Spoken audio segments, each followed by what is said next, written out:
Je voulais revenir sur l'année 2024 en rapport aux Grammy Awards. Alors, non pas à la cérémonie, puisque c'est vrai qu'on pense directement à ça, mais les Grammy Awards, c'est bien plus que ça, puisque, eh bien, tout simplement, quand un artiste est juste nominé, eh bien, il va en découler plein de choses bénéfiques pour lui en général. C'est rare que ça aille dans l'autre sens. Du coup, c'est ce que je vais mettre en avant dans cette vidéo, puisque j'en ai fait déjà pas mal sur la cérémonie, sur ceux qui ont été nominés. Là, je vais vraiment m'axer sur tout ce qui peut en découler du fait d'être nominé et du fait de participer de près ou de loin à ces Grammy et tout simplement la Recording Academy, puisque c'est elle qui gère les Grammy Awards. Et avant tout, évidemment, salut à toi, bienvenue dans cette vidéo, merci d'avoir cliqué, voilà, c'est toujours un plaisir, ça veut dire que là, ce que je fais n'est pas inutile, donc ça fait toujours plaisir. Après, vu le nombre qu'on est maintenant sur cette chaîne, on approche les 5000, bah, je sais que derrière, il y a vraiment des personnes qui suivent et ça fait plaisir. J'en profite aussi que c'est tout nouveau, mais tu peux devenir membre de la chaîne YouTube.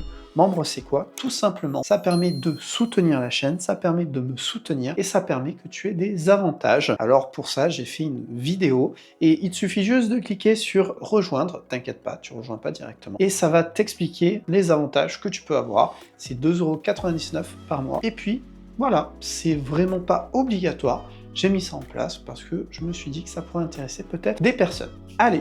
Maintenant, on passe directement à la vidéo, on rentre dans le sujet. Les Grammy, c'est 300 événements organisés un peu partout dans le monde en 2024. C'est plus de 500 artistes qui ont été produits, pareil, sur les différents événements un peu partout dans le monde. C'est plus de 900 créateurs, donc artistes et autres personnes qui créent dans l'industrie musicale, qui ont été nominés au 67e Grammy Awards, donc ceux qui ont lieu là en 2025. Et une donnée vraiment intéressante, c'est que plus de 50% des artistes nominés aux Grammy Awards, eh bien, sont des artistes indépendants. À comprendre par là qu'ils ne font pas partie d'une grosse maison de disques, une grosse major. Alors malgré tout, attention, parce qu'il y a des labels qui appartiennent au final à des grosses majors.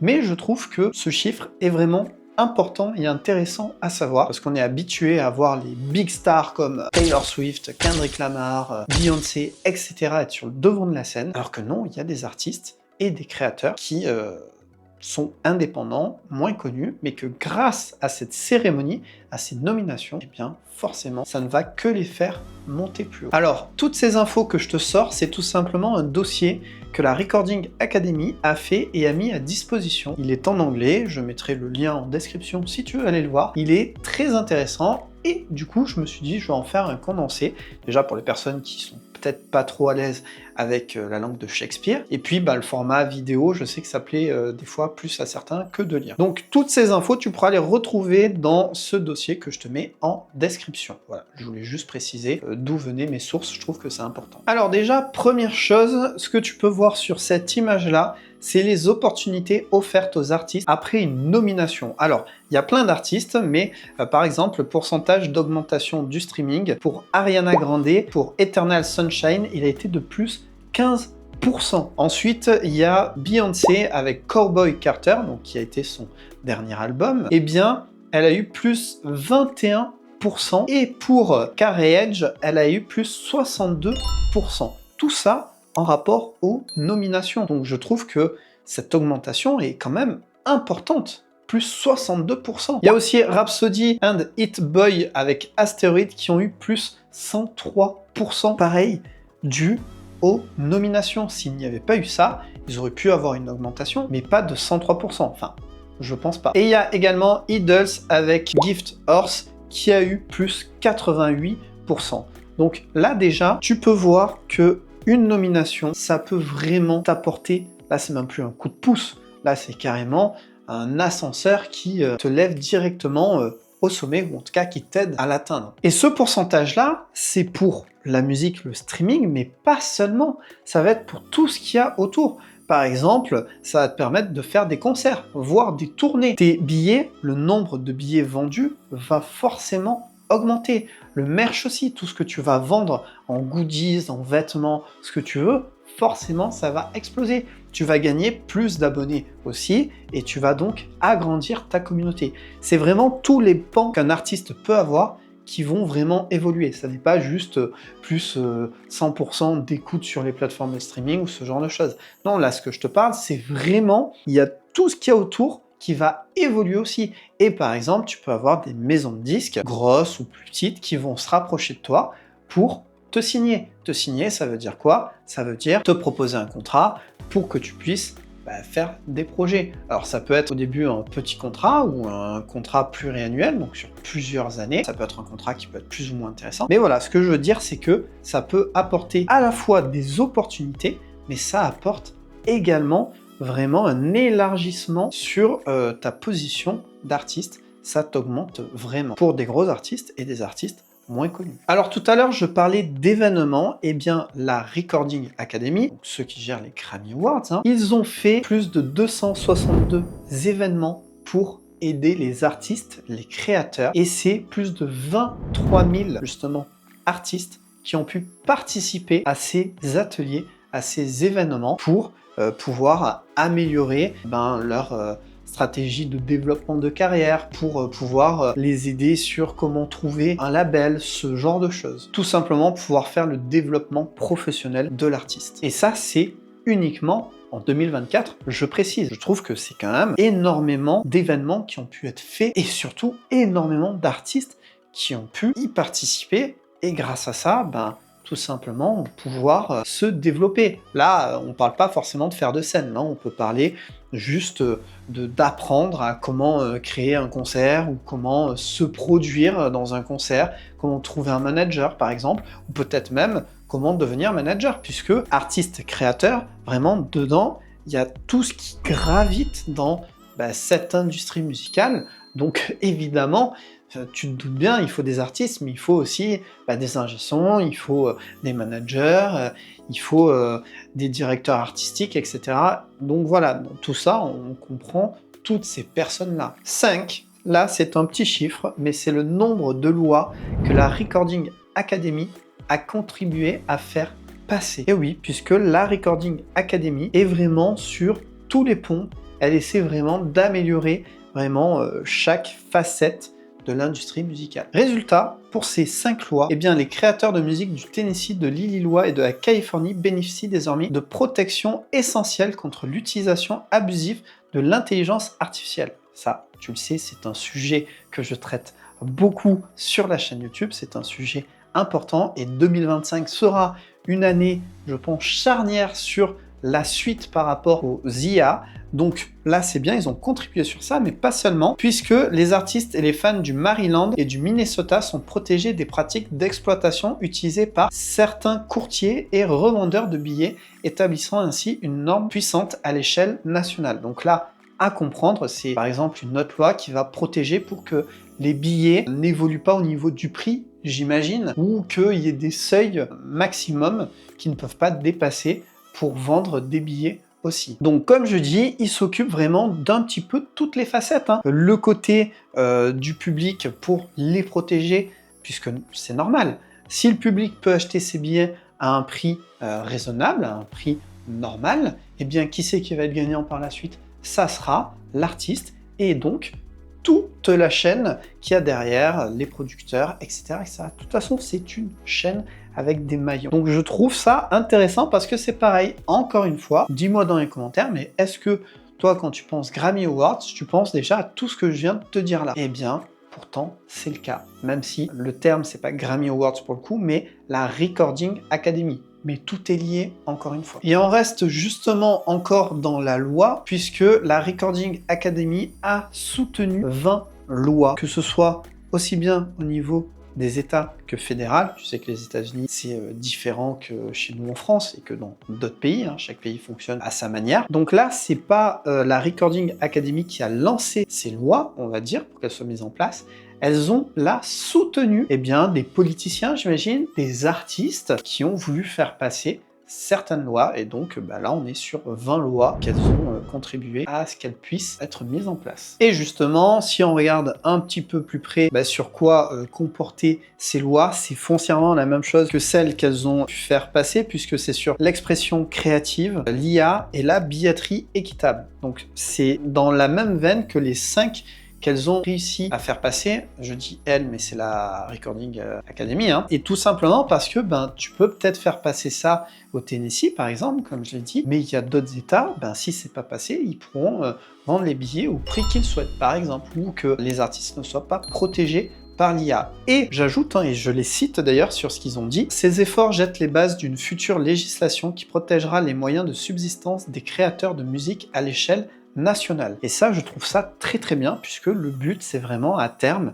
que tout le pays puisse avoir les mêmes règles, et surtout que, à terme, les artistes, le public et les autres acteurs puissent être protégés et en même temps pouvoir bien profiter de tout simplement leur travail, et qu'ils soient rémunérés de la meilleure des manières. Alors depuis tout à l'heure, je parle de la Recording Academy et des Grammy Awards, mais il y a encore un volet que tu ne connais peut-être pas, même si là, avec la catastrophe qu'il y a eu à Los Angeles, on en a quand même entendu beaucoup plus parler, c'est Music Care. C'est quoi? Eh bien, tout simplement, ça vient en aide au niveau de la santé pour les artistes. Voilà, ceux qui ont du mal à pouvoir se soigner, Music Care peut être là. Ceux qui ont des problèmes d'addiction, Music Care est là aussi. C'est tout simplement tout ce qui va être dans le domaine de la santé, du mental, de l'aide financière. Enfin voilà, c'est un soutien directement qui peut être amené à l'artiste. Et ça, on l'a vu notamment avec la catastrophe qu'il y a eu, puisque beaucoup d'artistes ont perdu leur maison. Music Care s'est engagé à pouvoir les aider. Alors c'est toujours pareil, il n'y a pas un puits infini au niveau de l'argent, mais le but c'est de pouvoir aider le plus possible et dans les meilleures conditions. Bon, j'imagine que tout ce blabla, tu veux quand même des chiffres pour savoir ce que Music Care fait exactement pour les artistes. T'inquiète pas, tout est marqué dans ce document et je vais te donner des chiffres. Commençons par ce petit chiffre, je le sais, de 5,2 millions de dollars. C'est le montant distribué aux professionnels de l'industrie musicale sur l'année fiscale 2023-2024. Petit chiffre, comme je l'ai dit évidemment. 30 348, c'est juste le nombre de services fournis à la communauté musicale. 1762 cas de soins individualisés, donc là vraiment pour un artiste ou un acteur de l'industrie musicale, vraiment là individuel, pas groupé. Donc dedans ça peut comprendre du soin, ça peut comprendre une orientation, ça peut comprendre une aide financière tout simplement, ça peut comprendre tout ce que je t'ai expliqué sur ce que peut faire Music Care, puisque il y a le côté soin, mais pas seulement, il y a l'aide en général à l'artiste. 3324 visites en clinique de soins préventifs. En gros, Music Care, il travaille avec des prestataires de soins de santé dans tous les États-Unis pour offrir des services gratuits de soins dentaires, de vision, d'audition, de thérapie vocale et de physiothérapie aux professionnels de la musique par le biais d'un modèle de clinique semestriel. Donc c'est un petit peu ce qu'on peut retrouver en France, mais pour pas forcément les artistes, juste pour nous. Sauf que là, c'est vraiment fait pour les artistes. La preuve, il peut y avoir des soins au niveau de la voix, ce genre de choses, et c'est gratuit. Alors évidemment, tu n'as pas illimité, mais ça peut être très pratique puisqu'on sait, surtout si toi tu es artiste, que vivre la vie d'artiste, c'est souvent en lien avec la précarité, du moins tant que t'es pas au sommet sous les projos, tu vois. Bon, et tu te souviens, je te disais qu'ils avaient fait plus de 200 événements pour aider les artistes. Eh bien là, je peux être un petit peu plus précis puisque c'est 25 262 personnes qui ont pu bénéficier de formations personnalisées, des ateliers pour pouvoir les aider sur notamment les questions de financement. Mais également tout ce qui va être la santé mentale. On le sait, il y a de plus en plus d'artistes qui se mettent en retrait tout simplement pour faire des pauses parce que les tournées, eh bien c'est très fatigant, aussi bien physiquement que mentalement, tu es loin de ta famille en général, loin de tes proches.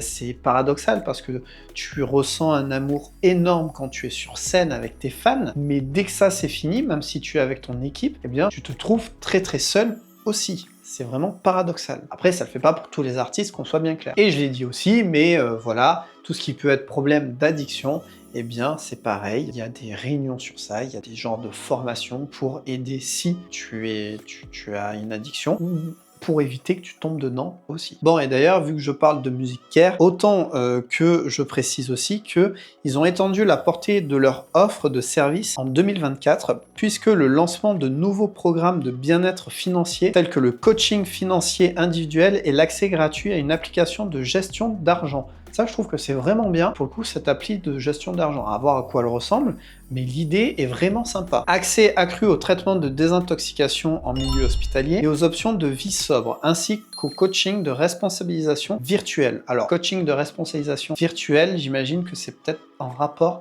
avec tout ce qui va être réseaux sociaux, je pense. Je suis pas sûr par contre. Accent continu sur la promotion des liens et la création d'une communauté grâce à des initiatives comme Human of Hip Hop, H3 et Mindful May. Voilà, je pense que là, sur ce volet que j'ai parlé de Music Care, que tu ne connaissais peut-être pas du coup, eh bien on voit tous les efforts qui sont mis en place, qui sont développés pour aider les artistes. Alors après, évidemment, même si j'ai parlé de gros chiffres, de 5,2 millions de dollars, etc., c'est des sommes qui peuvent paraître conséquentes, mais qui sont une goutte d'eau. Tu vois, c'est un peu comme quand il y a une catastrophe et que tu vois l'État dire nous débloquons 2 millions, 3 millions, 10 millions, c'est beaucoup, mais au vu de la chose, c'est très peu finalement. Tout ce que je veux dire, c'est que c'est très très bien. Ces actions-là peuvent vraiment aider les artistes et ça ne vise pas forcément les artistes qui sont déjà en haut. Pour le coup, là, tout le monde peut y avoir accès. Je trouve que c'est vraiment une bonne chose. Et enfin, pour finir, sur les 5 dernières années, c'est plus de 3000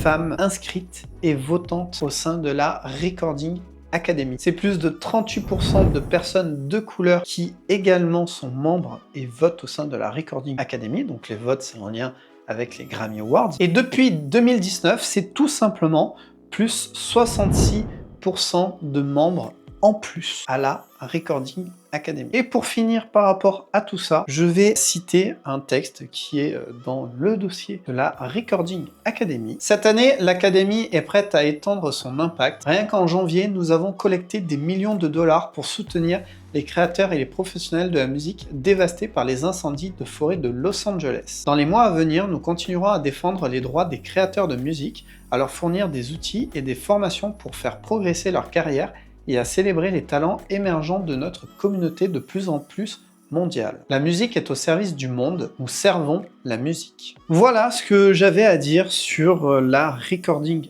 Academy. Je pense que tu en auras appris un peu plus, au moins sur Music Care, je pense. N'hésite pas à me dire dans les commentaires si c'est le cas, ce que tu en as pensé. J'espère que cette vidéo t'aura plu. Si c'est le cas, eh bien pense à t'abonner si ça n'est pas déjà fait, à mettre le petit pouce. Si tu es intéressé pour devenir membre soutien, eh bien va voir sur la chaîne, tu cliques sur rejoindre. Il y a aussi en description le lien, donc n'hésite pas à aller voir. Les lives YouTube tous les mercredis à 21h, plus une vidéo tous les vendredis 18h, mais il peut y avoir aussi bien des vidéos que des lives qui tombent dans la semaine, donc n'hésite pas à t'abonner pour être au courant. Il y a le Discord qui te permet de venir discuter, profiter. Il y aura aussi les notifications de vidéos sorties via le Discord et l'Instagram évidemment, où c'est là où je parle avec la plupart d'entre vous en général. Voilà, tous les liens sont en description dans tous les cas. Je te remercie d'avoir vu cette vidéo. N'hésite pas à aller en voir d'autres, j'en ai sorti pas mal sur les Grammy Awards, notamment sur comment fonctionnent les Grammy Awards. Moi, je te dis à la prochaine pour une nouvelle vidéo et en attendant, sois créatif.